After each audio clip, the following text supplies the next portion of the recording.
നമസ്കാരം. മനുഷ്യന്റെ ബുദ്ധിശക്തി, ഭൗതികശാസ്ത്രത്തിലെ അതികഠിനമായ നിയമങ്ങളെ എങ്ങനെയാണ് മറികടന്നത് എന്നതിനെക്കുറിച്ചുള്ള ഒരു കിടിലൻ കഥയിലേക്ക് എല്ലാവർക്കും സ്വാഗതം. ഇന്ന് നമ്മൾ സിൻക്രോസൈക്ലോട്രോൺ എന്ന ഒരു അത്ഭുത യന്ത്രത്തിന്റെ കഥയാണ് കേൾക്കാൻ പോകുന്നത്. അപ്പോ ഇതാണ് നമ്മുടെ മുന്നിലുള്ള ഏറ്റവും വലിയ ചോദ്യം. പ്രപഞ്ചം തന്നെ ഒരു സ്പീഡ് ലിമിറ്റ് വെച്ചിട്ടുണ്ട്.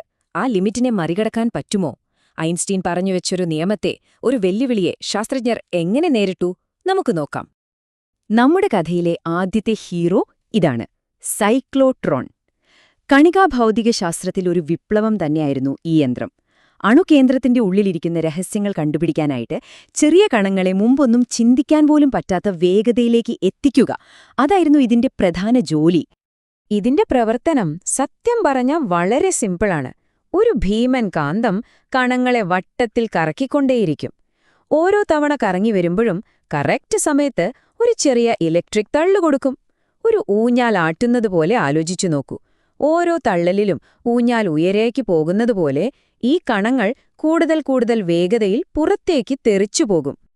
പക്ഷേ ഇത്രയൊക്കെ ബുദ്ധിയുള്ള ഈ യന്ത്രത്തിനും ഒരു പ്രശ്നമുണ്ടായിരുന്നു. പ്രപഞ്ചത്തിന്റെ ഒരു അടിസ്ഥാന നിയമത്തിനു മുന്നിൽ അതിന് മുട്ടുമടക്കേണ്ടി വന്നു. നമ്മൾ അതിനെ ഒരു ഭിത്തി എന്ന് വിളിക്കും, ആപേക്ഷികതയുടെ ഭിത്തി. ഇവിടെയാണ് നമ്മുടെ ഐൻസ്റ്റീൻ കഥയിലേക്ക് വരുന്നത്.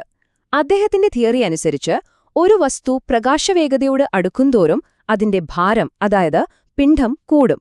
സൈക്ലോട്രോണിനുള്ളിലെ കണങ്ങൾക്കും ഇത് ബാധകമായി. വേഗത കൂടുന്തോറും അവയ്ക്ക് ഭാരം കൂടി. അതിന്റെ ഫലമായി അവയുടെ കറക്കം പതുക്കെയായി. നോക്കൂ, ഈ കാണുന്നതാണ് ആ പ്രശ്നം. കുറഞ്ഞ വേഗതയിലായിരിക്കുമ്പോൾ കണത്തിന്റെ പിണ്ഡം ഒന്നായതുകൊണ്ട് ആ ഇലക്ട്രിക് തള്ളലുകളുമായി എല്ലാം പെർഫെക്റ്റ് സിങ്കായിരുന്നു. പക്ഷെ വേഗത കൂടുമ്പോൾ എന്തുപറ്റി? പിണ്ഡം കൂടി, കറക്കം പതുക്കെയായി. അതോടെ ആ താളം തെറ്റി, സിങ്ക് നഷ്ടപ്പെട്ടു. നമ്മൾ നേരത്തെ പറഞ്ഞ ഊഞ്ഞാലിന്റെ കാര്യം ഒന്നുകൂടി ഓർത്തുനോക്കൂ.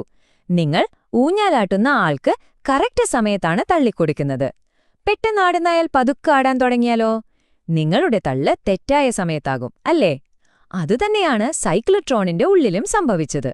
കണങ്ങൾ വൈകിയെത്താൻ തുടങ്ങി. ആ തള്ളു പാഴായി. അവസാനം ഒരു ഘട്ടം കഴിഞ്ഞപ്പോൾ മെഷീൻ നിന്നുപോയി. അപ്പോ ഈ പ്രശ്നം എങ്ങനെ പരിഹരിക്കും? ഇവിടെയാണ് നമ്മുടെ കഥയിലെ പുതിയ നായകൻ വരുന്നത്, സിൻക്രോസൈക്ലോട്രോൺ. ഈ പ്രശ്നത്തിന് വളരെ ലളിതമെന്ന് തോന്നുന്ന എന്നാൽ അതിബുദ്ധിപരമായൊരു പരിഹാരവുമായാണ് അത് വന്നത്.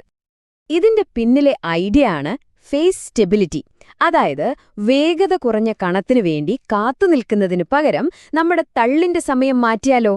കണത്തിന്റെ താളം മാറുമ്പോൾ നമ്മൾ തള്ളുന്നതിന്റെ താളവും മാറ്റുക. എന്തൊരു ബ്രില്യന്റ് ഐഡിയ അല്ലേ? അപ്പോ ഇതെങ്ങനെയാണ് വർക്ക് ചെയ്യുന്നതെന്ന് നോക്കാം. 1. കണം വേഗത്തിലാകുന്നു. 2. അതിന്റെ ഭാരം കൂടി, കറക്കം പതുക്കെയാകുന്നു. അപ്പൊ തന്നെ മൂന്നാമതായി ആ ഇലക്ട്രിക് തള്ളിന്റെ ഫ്രീക്വൻസി കുറയ്ക്കുന്നു. അതോടെ ആ തള്ള് പതുക്കെ വരുന്ന കണത്തിന് കറക്റ്റ് സമയത്തു കിട്ടുന്നു. കണം വീണ്ടും ഊർജം സ്വീകരിച്ച് മുന്നോട്ടു കുതിക്കുന്നു. ഈ പ്രോസസ്സ് ഇങ്ങനെ തുടർന്നുകൊണ്ടേയിരിക്കും. ഇതാണ് ഇതിലെ ഏറ്റവും രസകരമായ കാര്യം. സിൻക്രോസൈക്ലോട്രോൺ ഐൻസ്റ്റീന്റെ തിയറി തെറ്റാണെന്ന് തെളിയിക്കാൻ ശ്രമിച്ചില്ല. പകരം ആ തിയറിയെ അംഗീകരിച്ചു. എന്നിട്ട് അതിനനുസരിച്ച് പ്രവർത്തിക്കുന്ന ഒരു സിസ്റ്റം ഉണ്ടാക്കി. പ്രകൃതി നിയമങ്ങളോട് യുദ്ധം ചെയ്യുന്നതിനേക്കാൾ നല്ലത് അവയോടൊപ്പം ചേർന്ന് പ്രവർത്തിക്കുന്നതാണെന്നുള്ളതിന്റെ ഒരു വലിയ ഉദാഹരണമാണിത്.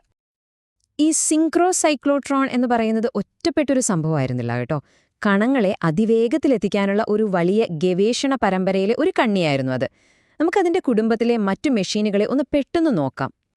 കോക്രോഫ്റ്റ് വാൾട്ടൺ തൊട്ട് പ്രോട്ടോൺ സിൻക്രോട്രോൺ വരെ ഓരോ ഉപകരണത്തിനും അതിന്റേതായ പങ്കുണ്ടായിരുന്നു. ഇവയെല്ലാം ശാസ്ത്രത്തിന്റെ അതിരുകൾ ഭേദിക്കാൻ സഹായിച്ചു. ഇവരുടെ ഇടയിലാണ് നമ്മുടെ സിൻക്രോസൈക്ലോട്രോൺ ഒരു സ്റ്റാറായി നിൽക്കുന്നത്. 184 ഇഞ്ച്. ഇതൊരു വെറും നമ്പറല്ല. ലോകപ്രശസ്തമായ ബെർക്ക്ലി സിൻക്രോസൈക്ലോട്രോണിന്റെ കാന്തത്തിന്റെ വ്യാസമായിരുന്നു ഇത്. ആലോചിച്ചു നോക്കൂ, ഈ സാങ്കേതികവിദ്യ എത്രത്തോളം വലുതും പവർഫുള്ളുമായിരുന്നു എന്ന്. അപ്പോ ഇത്രയൊക്കെ പറഞ്ഞ സ്ഥിതിക്ക് എന്തുകൊണ്ടാണ് ഈ കണ്ടുപിടുത്തം ഇത്ര വലിയൊരു സംഭവമാകുന്നത്? ഇതിൽ നിന്ന് നമുക്കെന്താണ് മനസ്സിലാക്കാനുള്ളത്? ഇതിൽ നിന്ന് നമുക്ക് പഠിക്കാനുള്ള പാഠം വളരെ ലളിതവും എന്നാൽ വളരെ ആഴമുള്ളതുമാണ്. ഒരു പ്രശ്നത്തെ മറികടക്കാൻ എപ്പോഴും കൂടുതൽ ശക്തിയുടെ ആവശ്യമില്ല. ചിലപ്പോൾ വേണ്ടത് കുറച്ചുകൂടി നല്ല ടൈമിംഗ് ആണ്. സിൻക്രോസൈക്ലോട്രോൺ കൂടുതൽ പവർ ഉപയോഗിക്കുകയല്ല ചെയ്തത്, ഉള്ള പവറിനെ ഏറ്റവും കൃത്യമായ സമയത്ത് ഉപയോഗിക്കുകയാണ് ചെയ്തത്. ഓരോ പരിമിതിയും പുതിയ വാതിലുകളാണ് തുറന്നു തരുന്നത്.